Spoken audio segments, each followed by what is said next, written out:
Okay, we'll start now. So hello everyone and welcome. I'm Rebecca Mostyn, Director of Research at the Australia Council, and we're pleased to be hosting this discussion about the latest results of the Audience Outlook Monitor.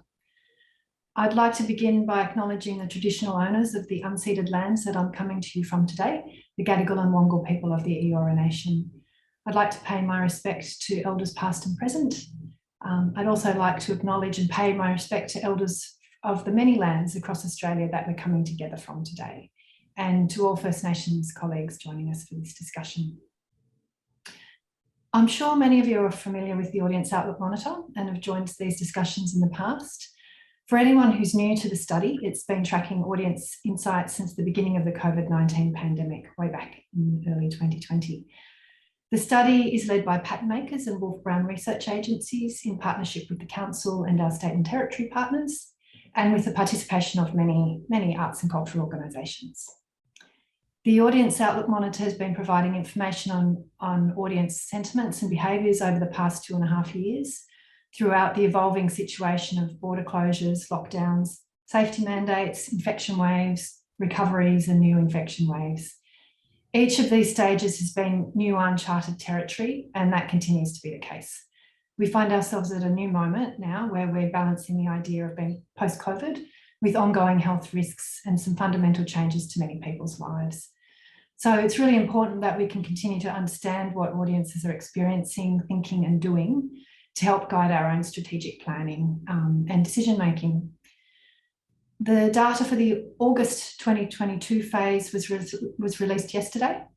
To discuss these latest insights and data, we have, as always, the fabulous Tandi Williams, Managing Director of Patternmakers, and the equally fabulous Andy Donovan, Director of Multi-Year Investment at the Australia Council. Thank you to everyone who's taken time out of their day to join us for this discussion. As always, please feel free to introduce yourself in the chat. Tell us where you're tuning in from and any thoughts or comments that you have. And please use the Q&A box to add any questions as they come up throughout the discussion. Tandi and Andy will get to as many of these as they can. I'd also like to thank and welcome our Auslan interpreters today, Sean and Alyssa. And with that, I'll pass over to you, Tandi.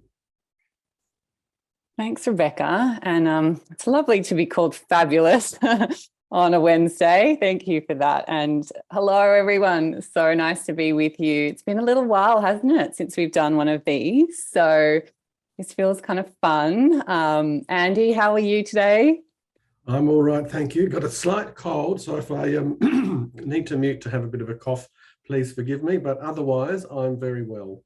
Oh, good. Well, that's the joys of Zoom, is you can mute yourself and at any time. And obviously, thank you so much for joining us, being not 100%. I'm looking forward to chatting with you as usual and hearing, what you're hearing at the Australia Council. And for all of you tuning in, I'm seeing lots of familiar names. Thank you so much for coming along, and looking forward to seeing some new names also introduced in the chat. So please say hello. Let us know what country you're coming from. I'm on beautiful Bundjalung country today. It's a sunny but windy and chilly one. So I've had, those mornings where you have to really warm up your hands before you can type. One of those mornings. So it's lovely to be with you. As Rebecca said, we're here to talk about the pulse check results for the Audience Outlook Monitor. And the pulse check is a little bit different to our normal Audience Outlook Monitor phases. As in our normal phases, many of you will know that it's kind of like a cross-sector collaborative surveying exercise where we aggregate data from a whole lot of different participating organisations into the one dashboard. And what we've done for the pulse check is it's like a little mini survey in between phases where we just go out to people who've previously participated and they opted in to say, yes, I'm happy to be contacted again for future research like this. And we go back to them and say, what's changed for you? How are you feeling right now? About some really targeted things. And we wanted to do that. We're basically building up to phase 8 in October. So it's not too far away, but we just wanted to get a pulse check because, case numbers are pretty high.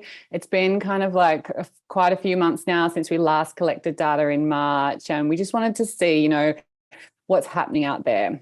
And I think what we found is that there's, some really good signs, and there's also some really kind of challenging signs too. So I've started calling this, a bit of a reality check on what's happening in terms of attendances. And we'll talk a little bit more about what we're going to be probing into in phase 8, which is just around the corner. So at the end of the session, I'll talk a little bit about that. But to kick things off, hello, everyone who's introduced. Hi, Danny. How are you? Victoria, Loretta, hello. Hi, Chris. Lovely to have you all joining us today. And at different points, I might ask you to kind of share what you're seeing on the ground or how you're feeling about attending right now. In a moment, I'm going to share some slides and get into the data in a moment. Let me see, here we go. All right, so as Rebecca mentioned, this data is hot off the press. It's available on the Australia Council's website, on our website, various other places. We're also going to be doing some articles on LinkedIn in the coming weeks, just diving into certain key topics like social anxiety is one of the things that we think is going on right now. We'll take a look at that next week on LinkedIn. So if you want to connect with us over there, you'll stay in touch with future updates on that. But for now, we're going to get into some data. So basically, we'll start with kind of overall risk tolerance. And this would be a measure that you're familiar with. It's actually going to be, something that we probably move on from pretty soon, because what we're seeing is that basically audiences are becoming a lot more tolerant of risks. And we're now in, yes, I'm going to say the words, COVID normal, a new normal. I think it's almost, and this is one of the things that we find challenging in the study, is now kind of 2.5 years into the pandemic. It's almost hard for us all to even really remember with great accuracy what things were like before the pandemic. Because not only have we had the pandemic and the virus, but there's been all these kind of other changes now, some of it related to the pandemic, some of it more kind of indirectly related, but there's other stuff going on. So right now we've got things like, global uncertainty with the war in Ukraine. We've got things in terms of the economy, the economic outlook, which, is partly related to the pandemic and partly related to the war in Ukraine. But there's a whole lot of different factors now. So with this study, obviously it's still about the virus in some ways, but we're widening the lens a little bit to try and understand, what are some of those other factors?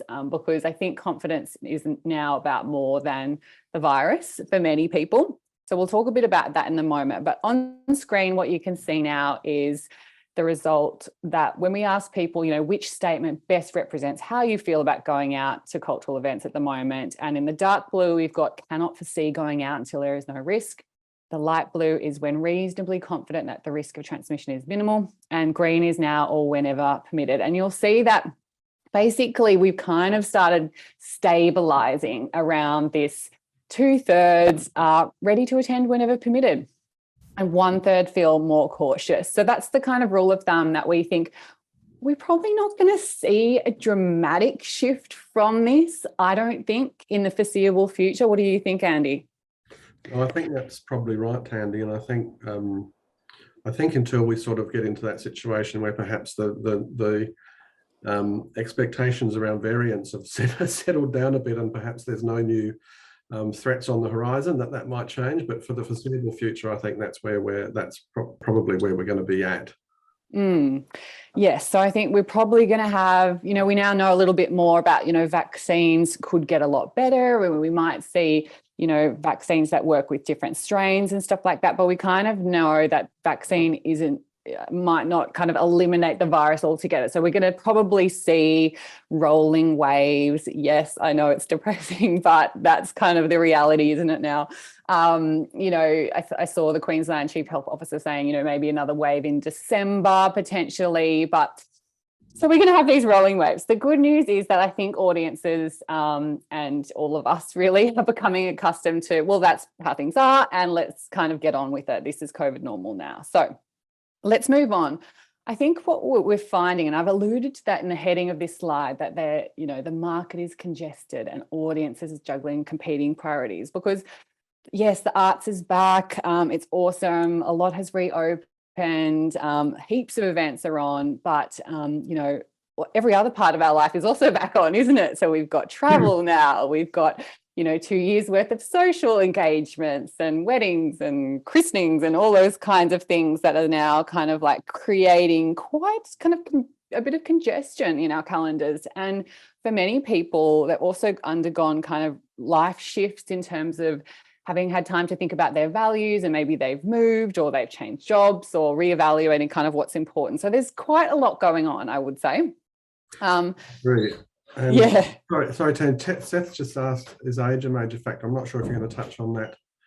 I will. It absolutely is a major factor, and I will definitely touch on that right in a moment. So what I'll just say first is that, when we ask people, in the last fortnight, have you attended an arts or cultural event of some kind? What we found is that about 3/4 of people say yes, they've done something.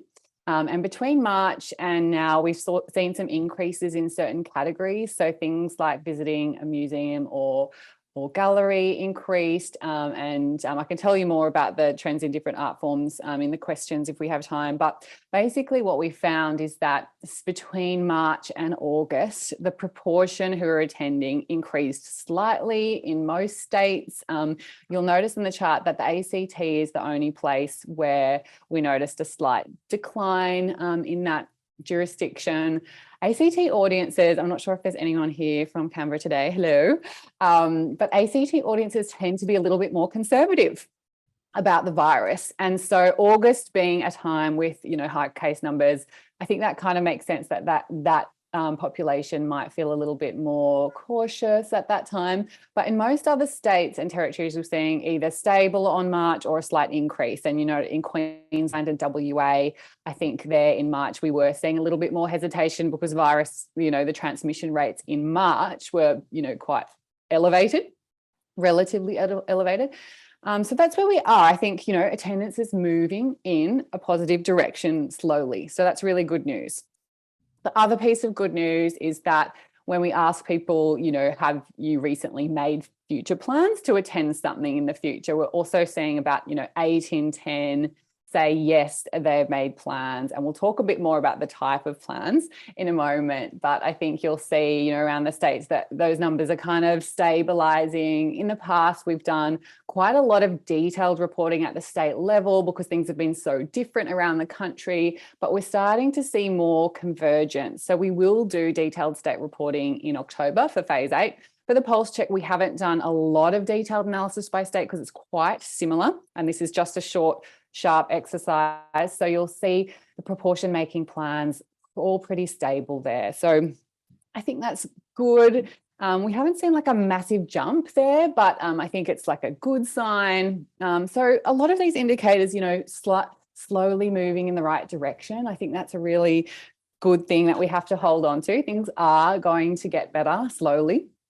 But this is a reality check because although audiences feel ready to get on with life under COVID normal conditions, there are still a whole lot of factors that influence their decisions. And I think you would probably not be surprised to hear or see this, but I wanted to show you these results because this is, I guess, the reality check part, is that when we ask people, is there anything that is preventing you from attending events as you did so in the past, pre-pandemic?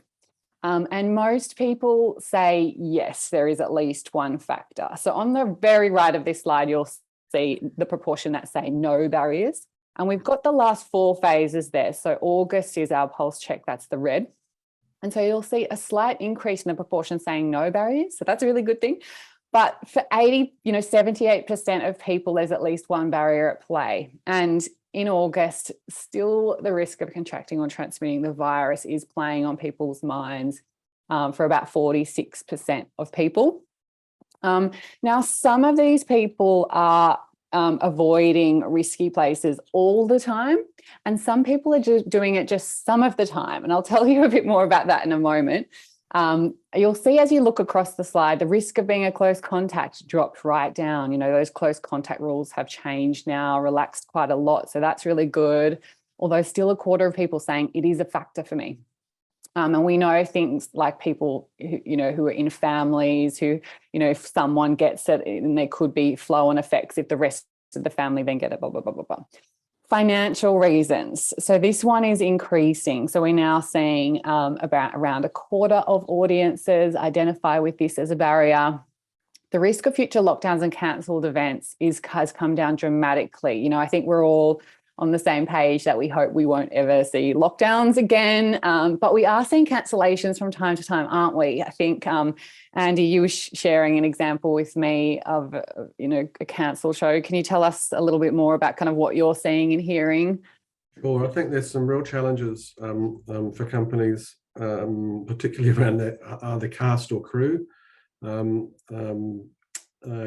the virus. And so there's a recent example of even with you know, 4 understudies working with a company that wasn't enough to prevent the show from being cancelled because the COVID sort of ripped through the understudies as well. So I think it's still remains a bit of a challenge for companies that even though they're putting in these mitigating strategies, and they are sort of not cheap mitigating strategies, it still doesn't prevent a show from being cancelled from time to time.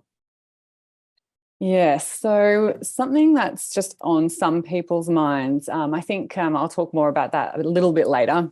But the last 2 stats that I wanted to draw your attention to are events booking out too quickly, and there are not as many options available. So these are what we call our supply barriers, and they've actually declined. So one of the things that we know is happening is there's now more events on, right? More things are reopened, you know, we might even say there's been a bit of a, you know, flooding of the market kind of thing. It's quite congested out there, isn't it? We've got a lot of options again, all of a sudden, for our time, and almost too much choice. And so we're seeing that like proliferation of choice actually lead to a little bit more kind of hesitation as people kind of make trade-offs between different priorities in their lives. So I think let's talk a little bit more about this risk of transmission. Looking around the country, I mentioned ACT, where that's a little bit of more of a concern. And hello, Debbie, who's here from Arts ACT. Around the other states, you know, it's a falling risk, so less people are worried about it, but it's still around, you know, 4 or 5 in 10 around the country. And I'll just share some comments. So one person has said, I had an event cancelled recently because a cast member had COVID, completely unforeseen, but that makes it difficult to plan ahead. Plus my partner is more anxious, which means I'm less likely to attend things for a while. Another person said, as a perverse result of 2 years of lockdown and restrictions, I got out of the habit of even thinking of attending events despite all the emails I receive. And when I do think about it, I probably only want to attend things where I won't be sitting next to others. And then, but then that's a lie because I go see movies. What's wrong with me? So audiences themselves acknowledge that's not always logical behavior, but I can relate to some of this. I wonder if you can. I also wonder, you know, who out there has had cancellations. If you've had a cancelled event recently, I'd love you to share your experience in the chat and tell us about that experience and what it meant for you and for your audience. I want to talk about age here. Someone's already brought it up. Seth, thank you for that. So this is, we'll talk a little bit about COVID safety. And I know COVID safety is not the sexiest topic, but bear with me because some people still really care about it. So when we ask people, you know, what measures at this point, you know, people are sort of resigned to the fact that, you know, we're in a climate where strong COVID safety might not really be feasible in all situations for all people anymore. And around half of our sample of arts attendees say that they're now happy to attend without any COVID safety measures in place. So that's quite a change from a few months back or last year. Some people say certain measures would absolutely need to be in place before they attend. And this looks quite different depending on the age group. So you'll notice on the left, we've got our under 35s, you know, they have a pretty high level who are happy to attend without anything in place. Some of them still want to see mandatory face masks when they're attending a large theatre or a concert hall. Proof of vaccination, not so much of a factor anymore. But yeah, it is one of the higher things for young people compared to some other age groups. Looking right across to the other side of the slide, you know, we'll see in the 75 plus category face masks. You know, in fact, for the 65 plus category, around half of those say they won't attend unless there's mandatory masks in place. So I think that's kind of a difficult idea for us to get our head around, is that half the audience don't need anything in place. And in fact, if something is in place, it might inhibit their experience, you know, if they can't enjoy their drink without the face mask, you know, those kinds of things. And then half saying they absolutely do want them in place. And let me put this in context that this is specifically for events in large theatres and concert halls. So we're not talking about museums and galleries here. This is specifically large theatres and concert halls. And so if your audience is made up of a lot of 65 pluses, I think there's still a case to have masks in certain situations for certain types of events, or potentially experimenting with having, you know, a masked matinee or something like that. I'd love to know what you're doing on this at the moment. I know New South Wales, you know, theatres had mask arrangements in place for longer than some other states. I'd love to know are you still requiring masks ever? I'd love to know what you're finding. But certainly there's some strong views out there from our older audience members that they would like this in place. Well, a majority would like it, a small majority. So here's some of the comments that we hear. I'm happy taking personal responsibility for my health and others, and if appropriate, wearing a mask. So we're seeing more of this, like if I feel worried, I will wear a mask. I don't expect everyone to. Another person said, I would prefer these things to be in place, but I'm reasonably comfortable with going to an event where I expect that most people will be well vaccinated and masked. Another person said, I'm happy to attend at the moment as I've just had COVID. This may change as my chance of reinfection increases. So the good thing about waves is that they end, and then we have a honeymoon period, where people feel bulletproof and go out there and attend frantically. I myself took my family to Fiji in my post-COVID period because I was like, we've got to go now. Well, we're not going to get COVID. So Loretta's shared, you know, the smaller theatres are generally still asking for masks to be worn in the auditorium, e.g. Hayes, Griffin Ensemble. Others are strongly recommending. Our audiences are thanking us for making masks mandatory. Oh, Loretta, thank you so much for sharing that. That's interesting. All right, we'll turn now to financial barriers. So I mentioned that this is a rising factor. And basically here we've got the proportion of audiences in each state which say that this is a barrier. You know, last year it was around, you know, 10, 15%, and that's increased lately to more like 20, 25% in most states. ACT, you're a little bit more financially secure, it looks like. But in most places, we're seeing an increasing proportion of audiences say that they're experiencing financial barriers. So I'll talk a little bit about some of what we're hearing. But again, this is an age-sensitive topic. So here we've got, on the left, we've got August. On the right, we've got March. And we've got the different ages. So you'll see, for a start, that under 35s most likely to identify with financial barriers at this point. You know, 35s to 54s aren't far behind. That tends to be, you know, people, there's a lot of families in that age group, and families tend to report financial barriers more readily than people, you know, singles and couples without children. So there you go. I think the other thing we've noticed is that that's jumped up a bit since March. So I think financial barrier is something to be aware of, and something that could potentially worsen in the next little while, but it's not necessarily an argument for discounting. Andy, what's your kind of view on discounting?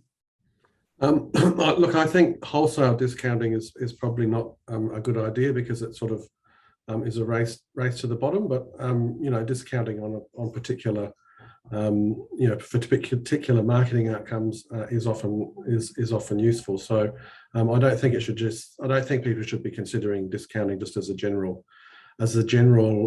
response to this happening, but there's certainly perhaps some clearly targeted marketing discounting that perhaps people want to consider.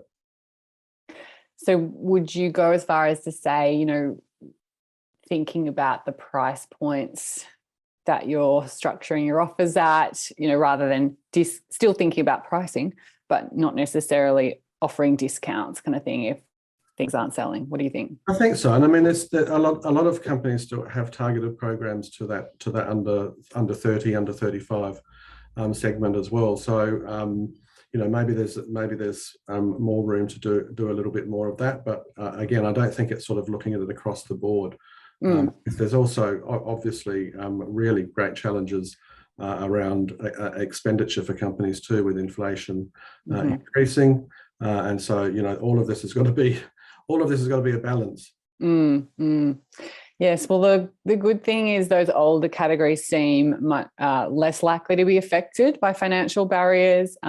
But certainly I think if a big part of your work is targeted for young people or for families, I think it would definitely be on your radar of something to look at in the next little while and find out figure out what's right for you. Here are some of the data around spending. So, there's quite a lot going on in this slide, but you'll see August at the top and then March. And what we're seeing now is, a sizable proportion, 38% are spending more than $100 in the last fortnight on tickets. So I think that's a good sign. It's very similar to March. So spending kind of continues. And that's the highest that it's been throughout the pandemic when we started first tracking this in March 2020. So a really good sign for recovery.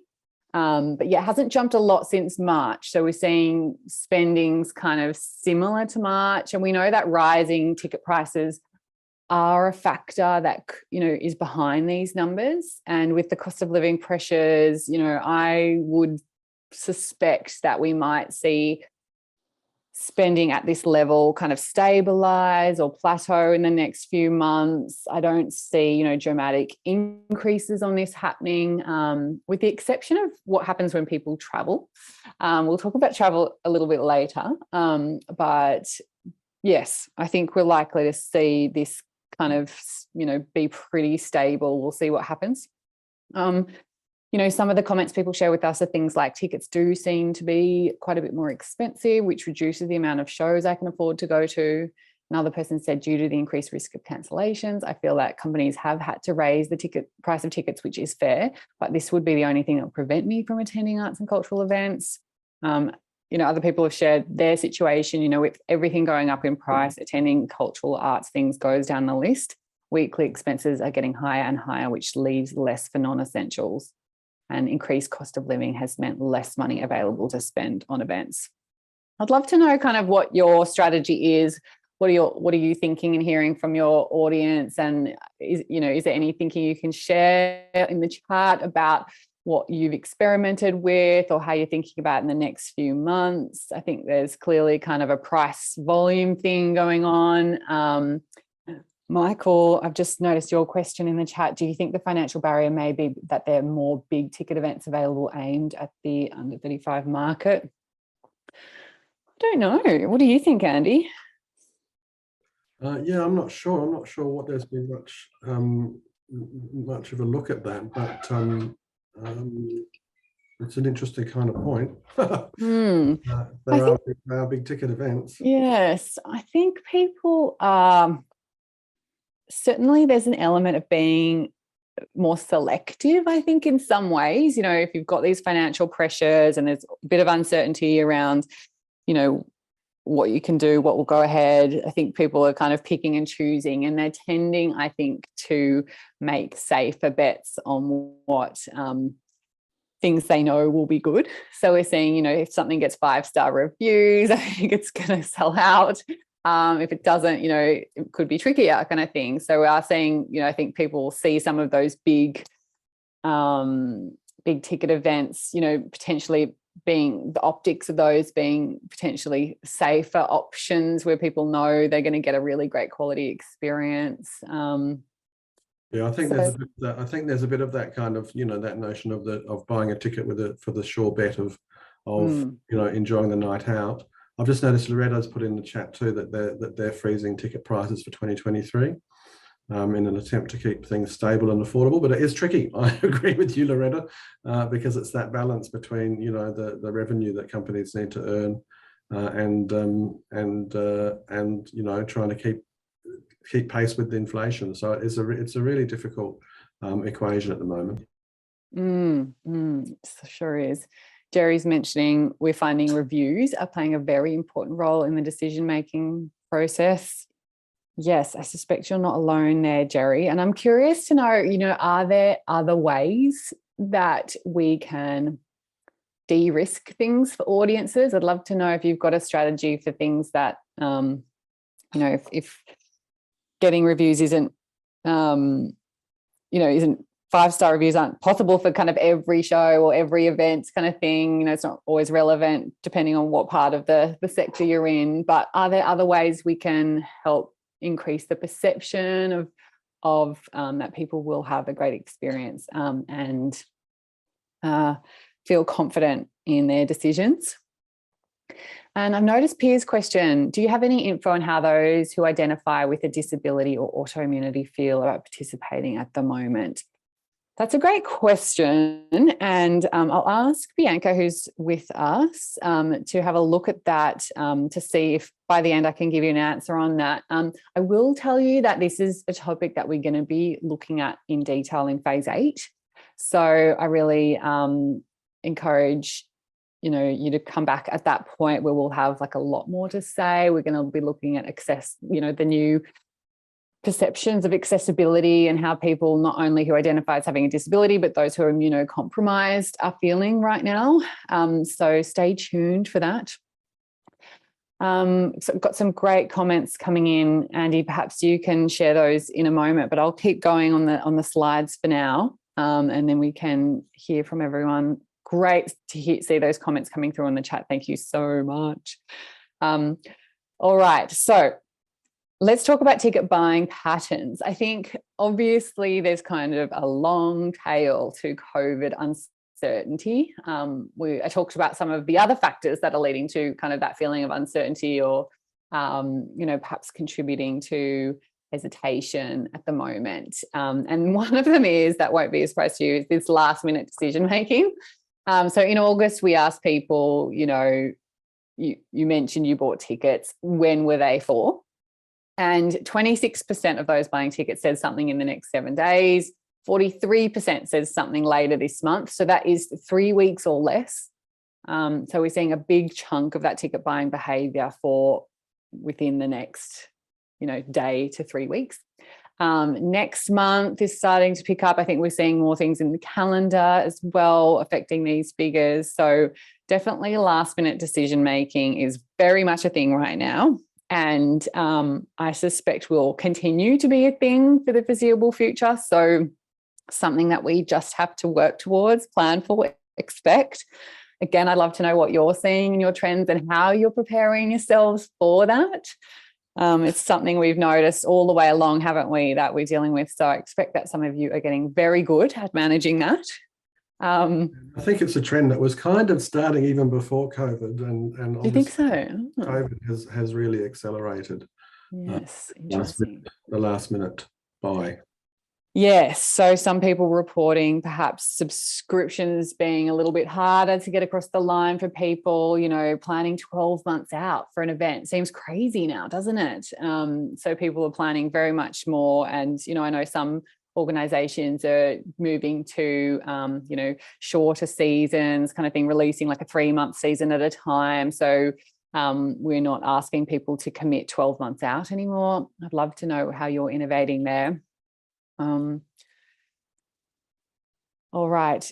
I wanted to just mention that the range of factors at play do appear to have like a bit of a compounding effect on hesitation in some ways. And I mentioned social anxiety before, which means you basically look for any reason not to make a decision or not to go. I've heard reports of events with up to 60% no-shows in the last kind of 6 months. So it's certainly a really tricky situation. I've just shared one comment here. So I'm still somewhat hesitant to book anything too far in advance since I can't be sure the event won't be cancelled or I won't be forced to isolate. This is especially important with the ever increasing cost of living. Potentially wasting any amount of money is becoming more and more of an issue. So you can see how kind of risk of transmission, risk of cancellation, financial barriers are kind of adding up in a different way for some people.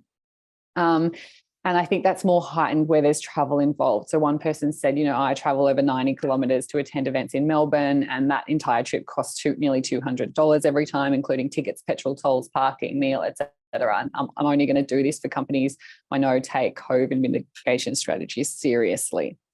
So that's one person there. We'll talk about travel in a moment, but Andy, any thoughts on kind of ticket buying timelines, subscriptions and packages? What do you think is interesting about how we're working in this context? I don't know that I've got any particular interesting examples other than to note that the whole thing is so much more complex now with COVID in the mix, and I suppose it's about trying to find ways that you can help audience members and ticket buyers in the mitigation of their own risk, and you've seen so many different kind of personal responses to what they perceive the risk is, and I guess it's trying to find strategies to help them de-risk if they're going to purchase a ticket, and what sorts of things that companies can put in place in terms of those threats of cancellation or changes in schedule or whatever it might be, to help audiences build a level of comfort with being able to book in advance and not feel the risks that they've sort of identified in here. Mm-hmm. All right, so some great perspectives being shared in the chat too. I encourage you to have a read of those. Thank you so much for sharing. In terms of travel, so when we ask people, who are making plans, were those plans for attending a venue or event in your local area, outside of your area, but within your state, or in another state or in another country? We see a very similar picture to March. And we were a bit kind of confused about this because obviously there's a lot more travel activity happening in some ways. But I think it's partly about how we've asked this question. And one of the things that we think is going on, and we know from the tourism statistics that people are also making travel plans within shorter time frames. So there's more last minute travel plans. So people aren't necessarily planning to attend an event interstate. They're kind of making a decision quite last minute. And we know that for a lot of people, travel at the moment is focused around either reconnecting with family, friends, those key life events I mentioned, or they're traveling to kind of get away from it all and have time out kind of thing.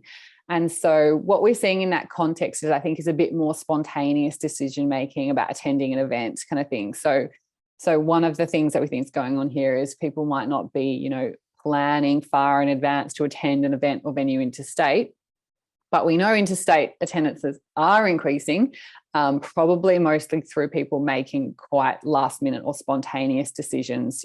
Say, our colleague went to Melbourne last week and decided the day before what museum she was going to go to, that kind of thing. So I think that kind of behaviour is happening. So I think from a travel perspective, yes, tourism is increasing, and it's important to get on people's radar before they leave home, but the window to do that might be quite small. So it's a tricky situation. The good news is with travel, we are seeing some really good indications in terms of spend. So whilst, visitor numbers and visitor nights are still rebuilding back up to pre-COVID levels, spending when people do go on holiday is up like 25-30% in many kind of locations. So I think we should expect travel to look a little bit different in future. So we might see a kind of a different profile of travelers, a different type of person traveling. They're making decisions in a different way. They're spending differently. The other thing that's going on is I think people are staying slightly longer in their destinations. So some good things happening there.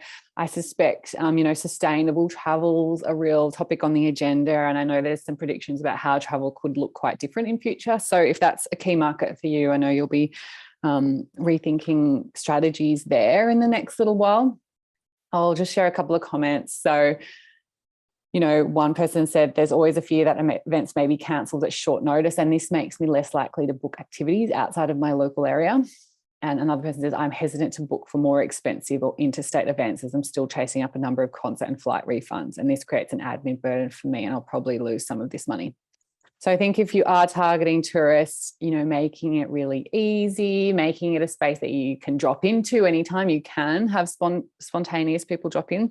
I think this is potentially an opportunity for the museum and gallery sector, being, you can come anytime kind of thing. So that's the situation with travel. I'd love to know what's your thinking there if you have a travel strategy in place. And David said, the tentative nature of people going out locally seems to be compounded by a more significant number jumping on the chance to travel overseas. Some of our best patrons are taking long trips away, sort of a worst of both worlds scenario. Yeah, I can totally relate to that. And one of the things we found in the data is that before a big event, people might adjust their behaviour to make sure that their big event can go ahead kind of thing. So if they've got travel plans, they're going to be really cautious in the couple of weeks leaving the country kind of thing. So the fact that there's more travel happening, it's a good thing in some ways, but it means that there's more competition for audience time locally, doesn't it? All right, so I'm going to start to sum up. I'd love to know if you've got any questions that we can tackle, just drop those in the Q&A. But these are my takeaways. I'd love you to tell me, does this resonate with you? And what would you like us to probe into in phase 8? So audiences are growing more accustomed to some level of risk. And we're kind of now trying to live our COVID normal lifestyles as best we can. But the situation is complex, and we're seeing a range of factors impact on audience demand. So we're going to need to put audiences at ease in a whole lot of different ways, aren't we? I think fluctuations are likely to continue. The need for targeted programming and marketing continues to grow. So I've mentioned some of those age statistics being quite different. So for example, older people are much more pro masks at large theatres, and younger people are about twice as likely to experience financial barriers. So I think thinking about targeted offers is even more of an opportunity than usual. The market is definitely crowded, and the wide range of activities and events now available to audiences means that competition for audience time and attention is pretty fierce. I think there seems to be, winners and losers, and marketing penetration is likely to be lower at the moment. I think, during lockdown periods, we were really doing a great job of digital marketing, weren't we? We were out there. And now, people are busier. I think it's harder to kind of get that cut through, isn't it? I'd love to know what you're seeing. Pretty few, I think it's about 22% say that their attendance won't be inhibited in any way in the next 12 months. So I think we should expect that these kind of uncertain, slightly suppressed kind of attendance conditions will persist for the foreseeable future. I don't like crystal balling too much, but I'd say until the end of 2023 at least, probably possibly longer. Andy, do you have a prediction? What does your crystal ball say?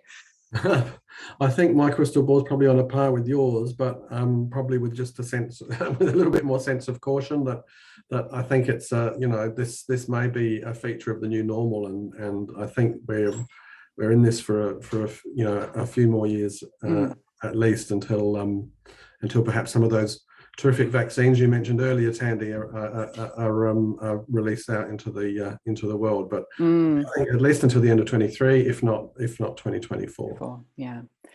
So I think things could continue to get better over time, but the years ahead could look different to the past. So I think we're kind of now all on the same page that it's a new normal. We're not going back to how things were in some ways. So I mentioned, travel being one example of how the profile and behaviour of travellers could be quite different in future. we'll see. We're seeing, some indicators are moving in a kind of steadily positive direction, but we're also seeing some of those permanent shifts as people recalibrate their post-COVID lifestyles, and things like our, we're getting very comfortable on the couch, I think, these days. And so some behaviours are going to be quite hard to shift. They will shift, I think, but, I think we're going to see some permanent changes in this post-COVID chapter, and it's likely that some organisations will feel it harder than others. So in some ways, I think inner city organisations, or inner Sydney, inner Melbourne, might be feeling it harder than some organisations who might be on the outer metro parts of the city where, we've seen a lot of migration. Again, I think certain art forms, in the performing arts, it's tougher. And for seated indoor venues, it's going to be tougher than other types of organisations. So you're not alone out there. This is a new normal, and the reality is we need to adapt to suit the conditions. So this might mean reviewing things like volume, pricing, format, sustainability, both from an internal capacity point of view and an external audience point of view. And definitely the time is right for that bold strategic planning, I think. I just want to give you a quick heads up on, I've mentioned these roles before, and I won't go into it now, but you can refer to the ways audiences see the arts playing a role in recovery as a way to think about your work. And I just wanted to tease a little bit about what we'll be doing in phase 8. We're going to be looking in detail at accessibility and the post-COVID lifestyle. And these are things that we've mentioned in the presentation so far, which we're going to have a good look at. Guaranteed good times, we're looking at the creative ways to de-risk events and influence audience perceptions. Thoughtful travel, I mentioned, travel is looking a bit different. So rebuilding cultural tourism, I think we need to be on the front foot by knowing how behaviour is changing. And then we're very social. At the moment, we're really prioritising catching up with friends and families and those really meaningful relationships in our lives. And perhaps more than in the past, the arts can be that place to catch up, connect and celebrate. And I think there's things that we can do to set the scene there. So that's a little bit about what we'll talk about in a month or two. Andy, any final thoughts from you? I don't think so. I mean, I think all of those are really good.